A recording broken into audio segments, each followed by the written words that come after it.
Good morning to all of you. स्वागत है आप सभी का फिर से।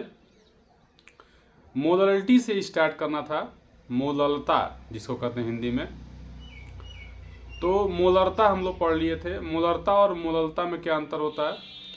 तो मोलरता में हम जो कंसंट्रेशन देखते हैं वह बिलियन के 1 लीटर में उपस्थित विलेय की जो मोलों की संख्या होती है उसके बारे में हम लोग देखते हैं। और मोललता क्या होती है, मोललिटी क्या होती है, यहाँ जो हम बात कर रहे हैं वो विलायक के 1 किलोग्राम भार में उपस्थित विलेय की जो मात्रा है उसको हम क्या कहते हैं, उसको मोललता कहते हैं। तो दोनों में यही फर्क है। वहाँ पे हम उसका आयतन ले रहे थे, वॉल्यूम ले रहे थे, विलियन का आयतन। और यहाँ पे हम क्या लेते हैं, यहाँ पे हम विलायक का भार लेते हैं, द्रव्यमान लेते हैं। तो ये अंतर है, दोनों में बेसिक डिफरेंस है। कैसे डिफाइन करेंगे इसको? किसी विलेयन की मोललता 1 किलोग्राम विलायक में उपस्थित विलेय के मोलों की संख्या के रूप में परिभाषित की जाती है। यानी मोललता बराबर क्या हो जाएगा, विलेय के मोलों की संख्या बटा विलियन का द्रव्यमान ले लेंगे किलोग्राम में। अगर विलियन का द्रव्यमान किलोग्राम में नहीं है तो हम क्या करेंगे, अगर ग्राम में दिया हुआ है तो उसको हम किलोग्राम में चेंज कर लेंगे। ठीक है, किलोग्राम में बदल लेंगे। जैसे एग्जाम्पल के तौर पे अगर हम लें, एग्जाम्पल देखेंगे 1.00 मोल पर केजी या 1.00 मोल केजी इनवर्स जो आपके सामने दिख रहा है, इसको हम 1.00 स्मॉल एम KCl का जली विलयन से क्या तात्पर्य है। तो यहाँ पे स्मॉल एम से इंडिकेट किया गया है तो समझ लीजिए कि उसकी मोललता दी गई है। अगर वही कैपिटल एम से इंडिकेट किया गया होता है तो समझते कि वहाँ पे मोलरता दिया हुआ है। तो इसमें दिया है कि 1.00 मोल केजी इनवर्स KCl का जलीय विलयन से क्या मतलब है, क्या तात्पर्य है। इससे यही तात्पर्य है कि 1 मोल KCl यानी पोटेशियम क्लोराइड को क्या किया गया है, 1 kg जल में घोल करके सॉल्यूशन तैयार किया गया है। तो यहाँ पे विलायक जो है वो वाटर है और 1 kg उसका लिया गया है। विलयनों की सांद्रता व्यक्त करने की प्रत्येक विधि के अपने अपने क्या होते हैं, कुछ फायदे होते हैं, कुछ अपने गुण होते हैं और कुछ उसमें क्या होती हैं, दोष होती हैं। मास परसेंट, ppm, मोल फ्रैक्शन तथा मोललता ताप पर निर्भर नहीं करते हैं। देखिए एक चीज़ जो है ये बहुत इम्पॉर्टेंट है, मास परसेंट, ppm, मोल अंश तथा मोललता। मोल फ्रैक्शन भी टेम्परेचर पे डिपेंड नहीं करता है। ठीक है, मास परसेंट भी टेम्परेचर पे डिपेंड नहीं करता है क्योंकि वहाँ पे टेम्परेचर फैक्टर कुछ काम ही नहीं करेगा, मास पे उसका कोई प्रभाव नहीं पड़ेगा। और मोलों की संख्या भी प्रभावित नहीं होगी। और मोललता में भी विलायक का जो द्रव्यमान है उस पर कोई फर्क नहीं पड़ेगा। साथ ही साथ विलेय के मोलों की संख्या भी टेम्परेचर बदलने से प्रभावित नहीं होगी। जबकि मोलरता क्या करती है, ताप पर निर्भर करती है क्योंकि वहाँ पे हम आयतन ले रहे हैं ना, वहाँ पे हम आयतन ले रहे हैं, इसलिए आयतन क्या होता है, टेम्परेचर के साथ बढ़ता और घटता है। चलिए आगे बढ़ते हैं। एक एग्जाम्पल दिया हुआ है, इसको देखते हैं। 2.5 ग्राम एथेनोइक एसिड, एथेनोइक एसिड का क्या फॉर्मूला होता है, CH3C डबल बॉन्ड OOH, या इसको मैं ऐसे लिख सकते हैं C2H5 OOH या CH3COOH। यानी यहाँ पे COOH जो समूह है वह कार्बोक्सिलिक एसिड को इंडिकेट कर रहा है। उसके 75 ग्राम बेंजीन में विलयन की मोललता की गणना करना है।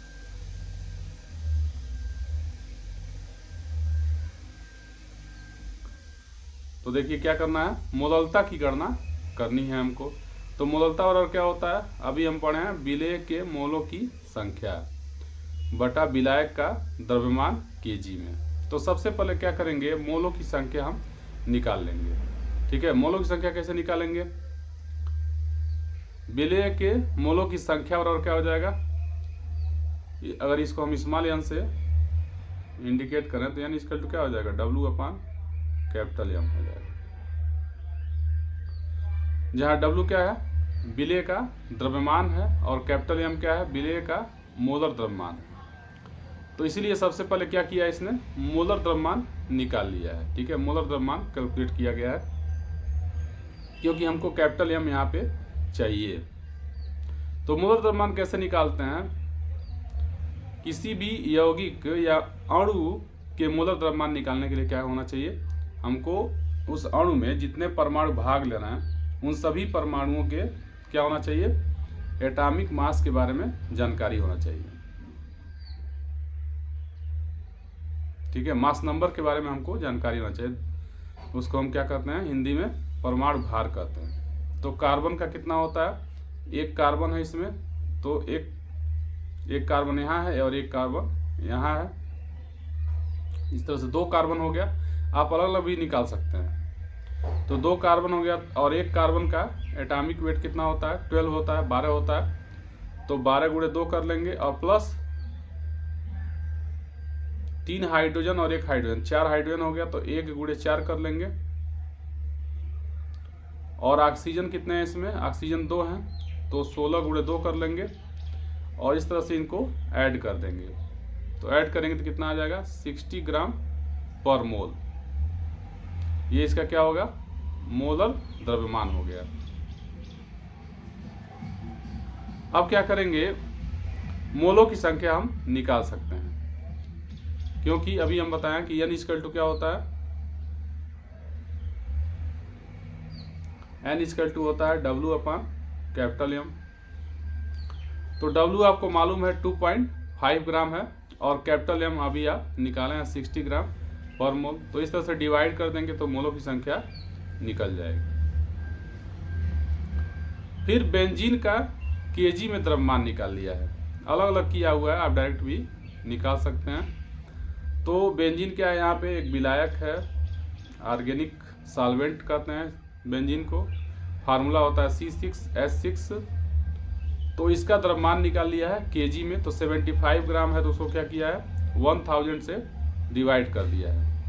तो इस तरह से बेंजीन का केजी में द्रव्यमान हो गया 75 × 10⁻³ kg।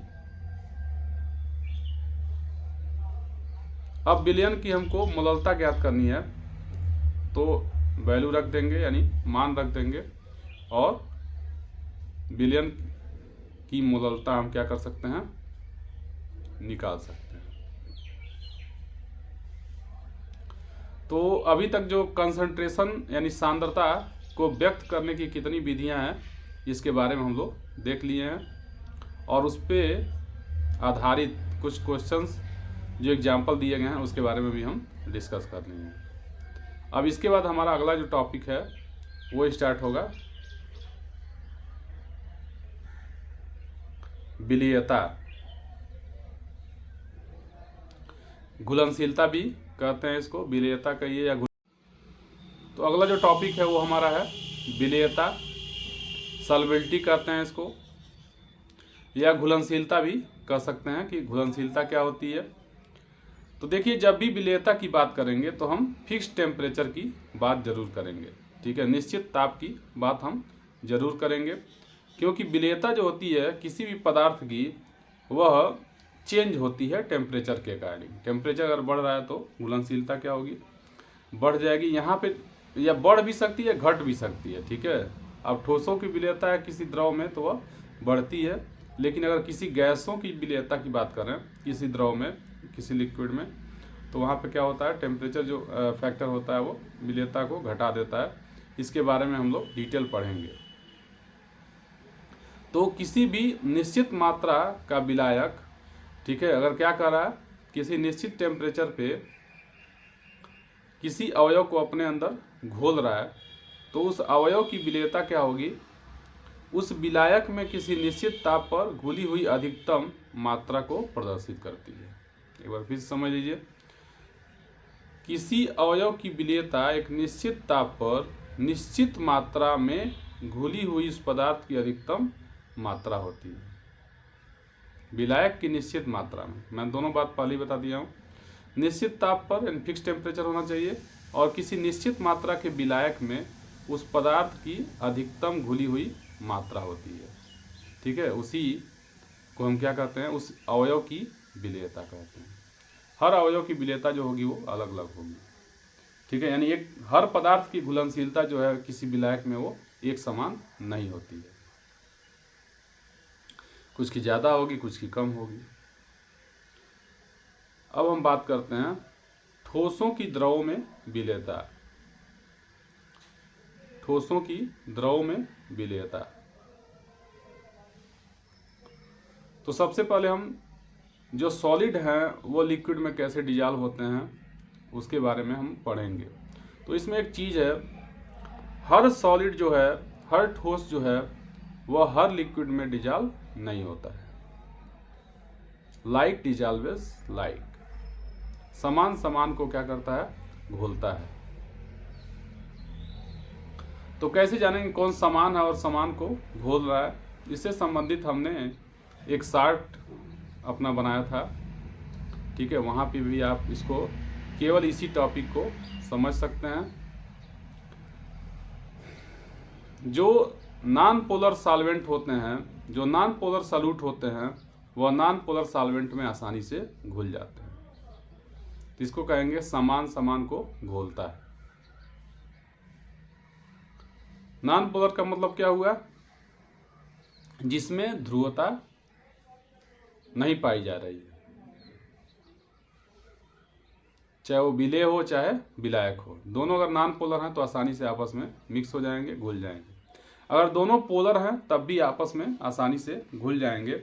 लेकिन अगर सॉल्यूट क्या है, पोलर है, और सॉल्वेंट नॉन पोलर है, तो वहाँ पे वो डिजॉल्व नहीं होता है। ध्रुवीय विलायक को आसानी से घोल लेता है। ध्रुवीय विलायक ध्रुवीय विलेय को आसानी से घोल लेता है। ठीक है, और अध्रुवीय जो विलायक है वह अध्रुवीय विलेय को आसानी से अपने में घोल लेता है। अब इसका एग्जाम्पल देखते हैं। सबसे बेस्ट एग्जाम्पल है NaCl। NaCl क्या है? एक ध्रुवीय विलेय है और जल में आसानी से घोलने पर यह घुल जाता है। ठीक है, क्योंकि वाटर क्या है? एक पोलर सॉल्वेंट है, ध्रुवीय विलायक है, और जल में आसानी से नमक घुल जाता है। जबकि वही बात करें अगर नेफ्थलीन और एंथ्रासीन, नेफ्थलीन और एंथ्रासीन को अगर हम जल में घोलते हैं तो आसानी से नहीं घुलते हैं। दूसरी तरफ नेफ्थलीन और एंथ्रासीन बेंजीन में आसानी से घुल जाते हैं, क्योंकि नेफ्थलीन और एंथ्रासीन क्या है? ऑर्गेनिक सॉल्यूट हैं, और बेंजीन भी क्या है? ऑर्गेनिक सॉल्वेंट है, यानी कार्बनिक विलायक है। समझ में बात आ रही है? नमक को जल में घोलेंगे तो आसानी से घुल जाएगा, लेकिन नमक को अगर वही हम किस में घोलें? बेंजीन में घोलें, तो वो नहीं आसानी से घुलेगा। ठीक है, और नेफ्थलीन और एंथ्रासीन को जल में घोलेंगे तो नहीं घुलेगा, लेकिन बेंजीन में आसानी से वो घुल जाएगा। इसका और भी बहुत अच्छा एग्जाम्पल हो सकता है। जैसे आप पेंट को अगर पानी से धोने का प्रयास करें, हाथ में मान लो पेंट करते समय अगर पेंट लग गया है और उसको आप पानी से चाहे कि धो करके साफ कर लें, तो उसको नहीं साफ कर पाएंगे। लेकिन वही मिट्टी के तेल से अगर हम, मिट्टी के तेल मतलब किरोसिन ऑयल से अगर हम उसको घोलते हैं, थोड़ा सा हाथ पे लगा के धोते हैं, तो आसानी से वो साफ हो जाए। तो इस तरह से क्लियर हुआ कि एक समान जो होते हैं वो समान को आसानी से घोल लेते हैं। तो यहाँ तक हम अभी आपको इस लेक्चर में बता रहे हैं कि समान समान को घोल लेता है, और इसके एग्जाम्पल को हमने देख लिया है। ठीक है, अब इसके अगले